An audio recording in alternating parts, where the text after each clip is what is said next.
On today's video, I'm going to give you an honest insight into 3 times that I almost quit my business with eXp. Hello guys and girls, and welcome to another video. Thank you so much for taking the time to tune in and for being here. If this is your first time or if you've been here before and you've not already, please take a minute to subscribe to the channel, hit that notification bell, and please let me update you every time we release a new video, which hopefully will help you start and scale your agency to have more money, impact and freedom from property. Now, that's enough of the formalities and the long-winded introduction. I want to share today's story, which is about 3 separate times that I almost completely gave up on running my business with eXp. I want to share the reasons, I want to share the justifications, and ultimately share how I came through those trials, tribulations, and setbacks. Now, the first time I almost gave up on eXp was in the early stages. I'd probably say maybe 3 to 4 months into growing my business. And the main reason why I almost gave up at that point was because I was a little bit disheartened at the amount of time it was taking for me to build the foundations. I felt as though I was a very slow starter. I'd had some success, I'd listed some properties, we'd done some great videos that, even in my humble opinion, were a good reflection of the home. And all those things were big ticks in the box. But I'd not yet cash flowed properly. I wasn't getting paid with any kind of fluidity. My listing numbers weren't through the roof, and I was well aware that some of my colleagues, some of my business partners in different areas were much further ahead of the curve than I was in terms of listing numbers, in terms of pipelines, and in terms of payouts. And because I was almost comparing myself against them, that made me feel like a failure in comparison, which is not a fun place to be. And I kind of came to this point where I thought, well, I'm still fairly early stage in business, so if I decide to quit now, if I throw in the towel, if I call it a day, and if I move on to something else, it's almost like I can not take responsibility of not being good enough. I can say, oh yeah, that eXp thing, it wasn't for me. I tried it, but it wasn't all it was cracked up to be. I felt as though I had an easy justification and almost like a get out where I could void myself of any responsibility or ownership that I wasn't quite as good, or I didn't get quite off to the start that I thought I was going to. So for me, quitting at that early stage felt like the easy option. And as humans, sometimes we can find ourselves being attracted to the easy route rather than doing the hard yards, which ultimately lead us to where we need to be. So that was the first time I almost quit. And of course, I'm glad at this point that I didn't. The second time I almost quit was when I was building up my average fees. So when I first started, I was dealing with lower end stock. My average fee was in and around £1,500. And I remember I closed my first high ticket deal, or at least what I considered at that stage to be a high ticket fee, which was in and around £6,000. So, you know, considerably more than my average fee at that point. I sold this property, we did a great production, the client was over the moon, it was all high fives and arse slapping on the way to completion. And ultimately the sale disintegrated. It fell through, the seller decided they weren't going to move, it came off the market, and as a result I never got paid on that deal. But I was so excited about that, getting that commission through, that I'd almost spent the money already in my own mind. I was counting the days until completion, and the progression up until that point had been fairly smooth sailing. So once that fell out of bed, that represented a significant chunk of my pipeline at that particular stage. And that was a real kick in the teeth. And that was something that in that moment, I felt as though I wasn't going to bounce back from. It just felt like too big of a blow. And I thought, now I've lost that big chunk of my pipeline, what the hell am I going to do? How am I going to build that again? I've got no other properties that are on a similar kind of fee. I'm going to have to sell 3, 4, 5 properties to equal that kind of commission. And it felt very disheartening in the moment. But ultimately, you've got 2 choices. You quit, you admit defeat, and you walk away.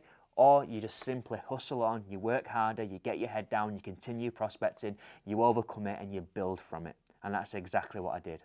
The third time I almost quit was when I was pretty much flat out of cash. I met up with an old friend from school. This is a guy he's called Jack. He was one of my best mates growing up. He's super successful in his field. He's actually a doctor, he's a GP, and he obviously makes okay money from doing that, although he does work very hard for that cash. We'd not met up for some years, but he's one of those friends where they can step out of your life. You don't have to speak and exchange messages and speak on the phone every single day. But when you catch up over a coffee, it's like you've never been apart. We've got that kind of relationship. So he was kind enough to come up to where I live. We went out out for a Costa coffee. I remember the day well. It was great. It was overcast. It was a bit dreary. I was feeling pretty down on my luck at that point because I was absolutely flat broke. We met up for a coffee and I was over the moon when he said, "Don't worry, mate, I'll get this round." I thought, thank goodness you're getting this round, because if I had to pay for it, I don't think my card would stretch. Anyway, we got the coffees, we got talking. He was telling me about his line of work and what he's been involved with and where he's living and where his life's up to. And the inevitable question came round of, "Oh, Ben, I can see that you've set up your own agency. How's that going?" And I told him straight, I said, "Jack, you know, it's going well. I'm enjoying it overall. It's great to have the freedom. I'm loving this eXp thing, but I'm struggling, mate. I don't know if I'm going to come through this. I've got no cash. I've got no reserves, got no resources. I've not got a wealthy family behind me. I've not got an unlimited pot of cash." And I just couldn't see that I was going to be able to make a breakthrough and continue to cash flow the business like I needed to in order to come out the other side at that particular time.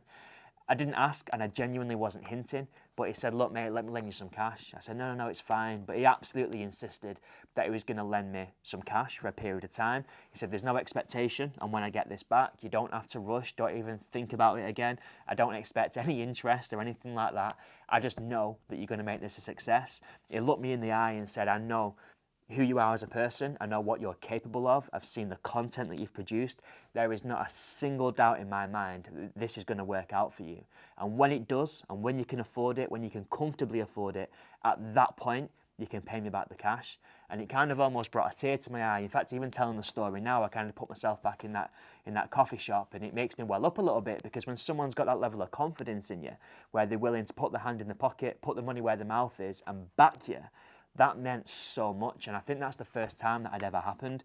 So obviously I took that, and I'm glad that I did, because the next couple of months were quite rough. And in hindsight, I don't think I could have made it without his financial contribution. But all the same, you know, that saw me through until the point when my pipeline started to progress, the business started to grow, and thankfully sometime later, I was in a position where I was able to pay Jack back. Now, all three of those stories, when I considered quitting, when I put the towel in, when I thought I can do no more, the one common thing they've all got is that I was at a low point in my mindset. I lost a bit of confidence. I didn't have a spring in my step. I didn't have a great energy. And I can say with some confidence that in that moment, if I was called out for evaluation there and then, in the mindset and in the mood that I was in and with the energy that I was radiating, I'm not sure that vendors would have had confidence in me either, because I was on this downward spiral. But when you pick yourself up, when you come through the dark times, when you overcome those obstacles, and when you start to build on from that, you look back with hindsight and realize that it was just a temporary blip in time where you was feeling that way, and there's always light at the end of the tunnel. And now fast forwarding on kind of 2 years plus at the time of recording this video today, I'm so glad that I stuck with it and I hustled through and I got my head down, because what lay ahead was far bigger and grander than I ever could have imagined in that moment. So I think that whenever you're in that dilemma where you're at a crossroads, follow your gut, follow your head, follow your heart, but ultimately do what's right for you, and recognize that as long as you put the hard work in, as long as you stay focused and stay committed, you'll win. So guys, I hope that was of some use and insight. As always, if you're enjoying these videos, don't forget to comment, like, share, and subscribe, and I'll see you on the next clip.